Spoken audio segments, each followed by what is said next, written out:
Hello and welcome back to the Simplicity Diaries with me, Kim John Payne. I'm so glad you could join us again for this special podcast series that we're doing on how to help your child be as resilient as they can be, emotionally, socially resilient. And I'm reading from the Emotionally Resilient Tweens and Teens book, which many of the points relate to younger children too, of course. We are launching a care professionals training, particularly in this theme of how to help children be as resilient as they can be. And we do this every year, actually, for educators, care professionals like counselors, doctors, nurses, psychotherapists, and so on. So keep an eye out for that. It'll be in the show notes. But for today, we're going to be looking at Sophie's story. And Sophie's story is called It's Life That's Bullying Me. And this was a story based, as all the stories are indeed, this was based on a true situation. I've obviously changed the girl's name, where a young girl is very reactive.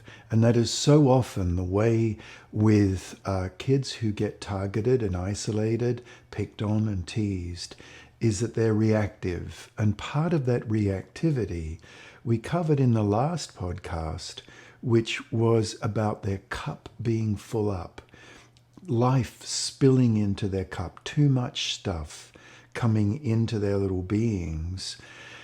And then there's spillage. Life's moving too fast, it's expecting too much, it's overwhelming them, and then there's spillage. And that spillage very often can become reactivity. And it's so often the reactive children that find themselves being picked on, being a target for other children who are trying to hyper-control.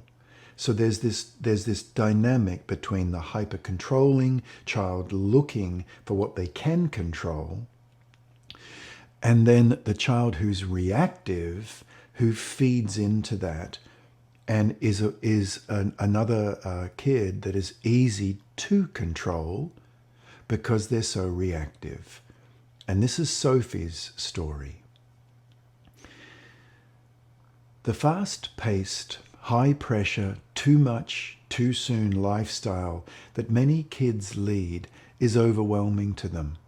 Their nervous systems almost constantly in amber and the red zone, seldom calming down to green. Stressed kids tend to take things personally. When their nervous systems are overtaxed, they become hypervigilant. They don't just sit in classrooms or playgrounds, they scan them for possible threats. And they often overreact and end up attracting unwanted attention. It's important to understand that the same is true for kids who bully and try to control others socially. Such children and teens are overwhelmed by the unrealistic demands that daily life can place on them. The main difference between a teaser and the targeted child, tween or teen, is that the former's default reaction is an attempt to hyper-control social situations.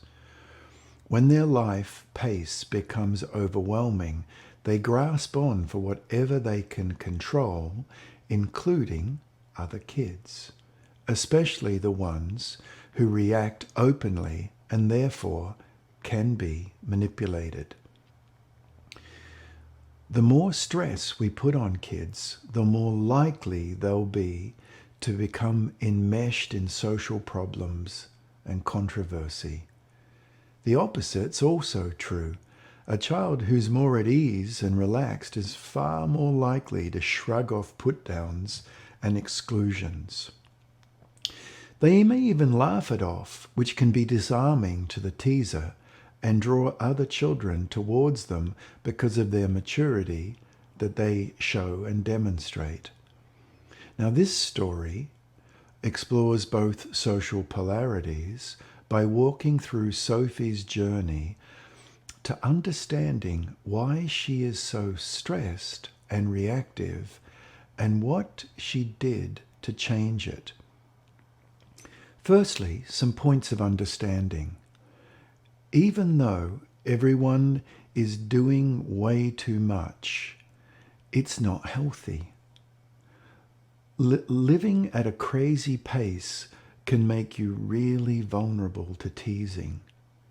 No matter how good anti-bullying strategies are, they don't work well if you're stressed, and particularly if you're oversensitive.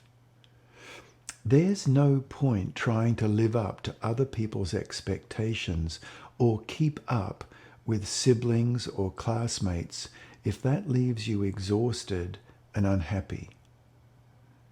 Now, points of learning. You can stand up to bullying very effectively when you're coming from a calm, centered place.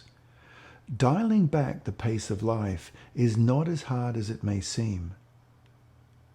Doing less, but doing it better, is far more satisfying. It's not unreasonable for a child to want to have a childhood. It takes courage to support a child, tween or teen who may need to step off the rapidly revolving treadmill of unspoken expectations. While it is understanding that parents worry about their children will be left behind, they are not running hard with the pack. And it's much more important for their emotional health that we shift our thinking from obsession with winning the unnamed race that promises outer success to helping our kids be the best they can be. When they meet life at the proper pace, they can develop the foundations they need to become more confident, resilient, and socially well integrated.